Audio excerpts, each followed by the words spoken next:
श्री राधा वल्लभ लाल की जय। महात्मा जड़ भरत जी की कथा। प्राचीन काल में भरत नाम के एक महान प्रतापी एवं भगवत भक्त राजा हो गए हैं, जिनके नाम से यह देश भारतवर्ष कहलाता है।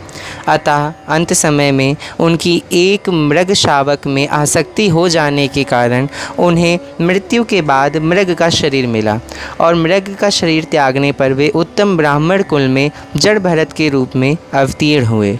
जड़ भरत के पिता आंग्रिस गोत्र के वेद पाठी ब्राह्मण थे और बड़े सदाचारी एवं आत्मज्ञानी थे। वे शम, दम, संतोष, क्षमा, नम्रता आदि गुणों से विभूषित थे और तप, दान तथा धर्माचरण में नम्रता आदि गुणों से रहते थे।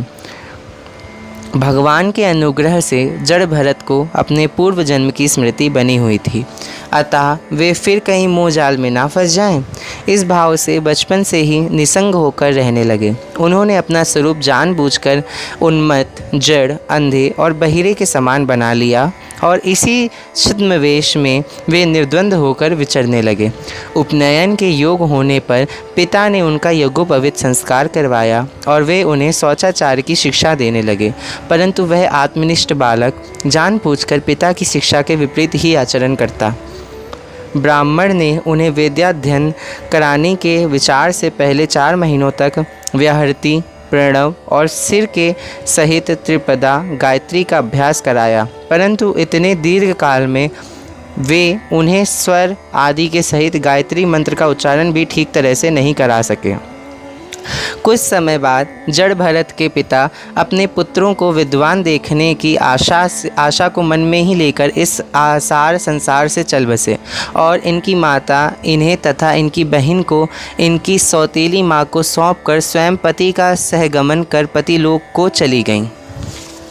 पिता का परलोकवास हो जाने पर इनके सौतेले भाइयों ने, जिनका आत्मविद्या की ओर कुछ भी ध्यान नहीं था, जो कर्मकांडों को ही सब कुछ समझते थे, इन्हें जड़ बुद्धि एवं निकम्मा समझकर पढ़ाने का आग्रह ही छोड़ दिया। जड़ भरत जी भी जब लोग इनके स्वरूप को ना जानकर इन्हें जड़, उन्मत्त आदि कहकर इनकी अवज्ञा करते, तब उन्हें जड़ और उन्मत्त का सा ही उत्तर देते। लोग इन्हें जो कोई भी काम करने को कहते उसे ये तुरंत कर देते, कभी बेगार में, कभी मजदूरी पर, किसी समय भिक्षा मांगकर और कभी बिना उद्योग किए ही जो कुछ बुरा भला अन्न इन्हें मिल जाता उसी से ये अपना निर्वाह कर लेते।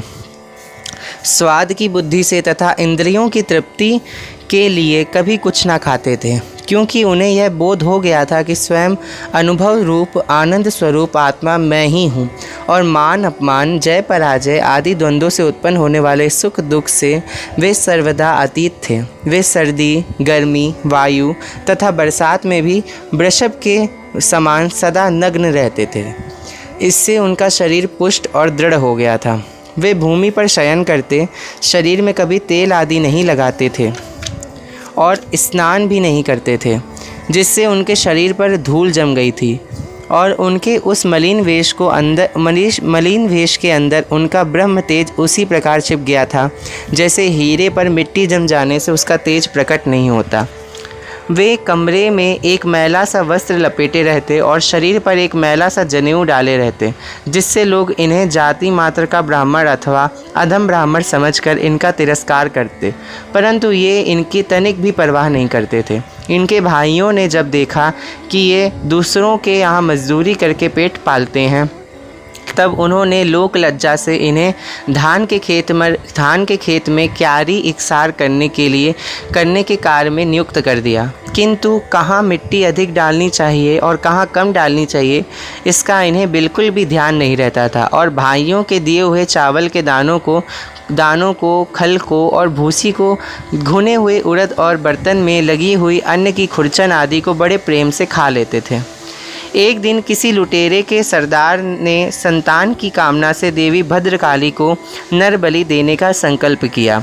उसने इस काम के लिए किसी मनुष्य को पकड़वा कर मंगवाया, किंतु वह मरण भय से इनके चंगुल से छूटकर भाग गया। उसे ढूंढने के लिए उसके साथियों ने बहुत दौड़ा धूपी की, परंतु अंधेरी रात में उसका कहीं पता न चला।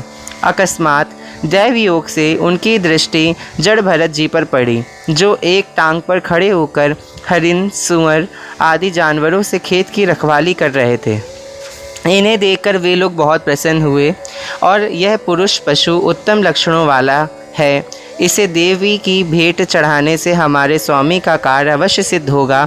यह समझकर वे लोग इन्हें रस्सी में बांधकर देवी के मंदिर ले गए। उन्होंने इन्हें विधिवत स्नान कराकर कोरे वस्त्र पहनाए और आभूषण, पुष्पमाला और तिलक आदि से अलंकृत कर भोजन कराया। फिर गान, स्तुति एवं मृदंग तथा मंजीरों का शब्द करते हुए इन्हें देवी के आगे ले जाकर बिठा दिया। तदंतर पुरोहित ने उस पुरुष पशु के रुधिर रूप मग से देवी को तृप्त करने के लिए मंत्रों से अभिमंत्रित किए हुए कराल खड़ग को उठाया और चाहा कि एक ही हाथ से उनका काम तमाम कर दें। इतने में ही उसने देखा कि मूर्ति में से बड़ा भयंकर शब्द हुआ और साक्षात भद्रकाली ने मूर्ति में से प्रकट होकर पुरोहित के हाथ से तलवार छीन ली और उसी से उन पापी दुष्टों का सिर काट डाला। एक दिन की बात है, सिंधु सौवीर देशों का राजा रहुगढ़ तत्वज्ञान प्राप्त करने की इच्छा से कपिल मुनि के आश्रम की ओर जा रहा था। इच्छुमती नदी के तीर पर पालकी उठाने वालों में से एक कहार की कमी पड़ गई। दैव योग से महात्मा जड़ भरत जी आ पहुँचे। कहारों ने देखा कि यह मनुष्य हट्टा कट्टा, नौजवान और गठीले शरीर का है, अतः यह पालकी ढोने में बहुत उपयुक्त होगा। इसलिए उन्होंने इनको ज़बरदस्ती पकड़कर अपने में शामिल कर लिया। पालकी उठाकर चलने में हिंसा ना हो जाए, इस भय से ये बाण भर आगे की पृथ्वी को देखकर वहाँ कोई कीड़ा, चींटी आदि तो नहीं है, यह निश्चय कर आगे बढ़ते थे। इसी कारण इनकी गति दूसरे पालकी उठाने वालों के साथ एक सरीखी नहीं हुई और पालकी टेढ़ी होने लगी। तब राजा को उन पालकी उठाने वालों पर बड़ा क्रोध आया और वह उन्हें डांटने लगे। इस पर उन्होंने कहा कि हम लोग तो ठीक चल रहे हैं महाराज, यह नया आदमी ठीक तरीके से नहीं चल रहा है। यह सुनकर राजा रहुगढ़, यद्यपि उनका स्वभाव बहुत शांत था, क्षत्रिय स्वभाव के कारण कुछ तमतमा उठे और जड़ भरत जी के स्वरूप को ना पहचान कर बुरा भला कहने लगे। जड़ भरत जी उनकी बातों को बड़ी शांतिपूर्वक सुनते रहे और अंत में उन्होंने उनकी बातों का बड़ा सुंदर और ज्ञानपूर्ण उत्तर दिया।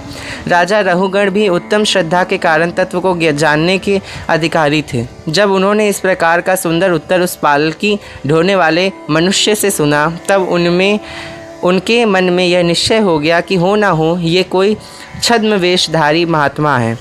अतः वे अपने बड़प्पन के अभिमान को त्याग कर तुरंत पालकी से नीचे उतर पड़े और लगे उनके चरणों में गिरकर गिड़गिड़ाने और क्षमा मांगने।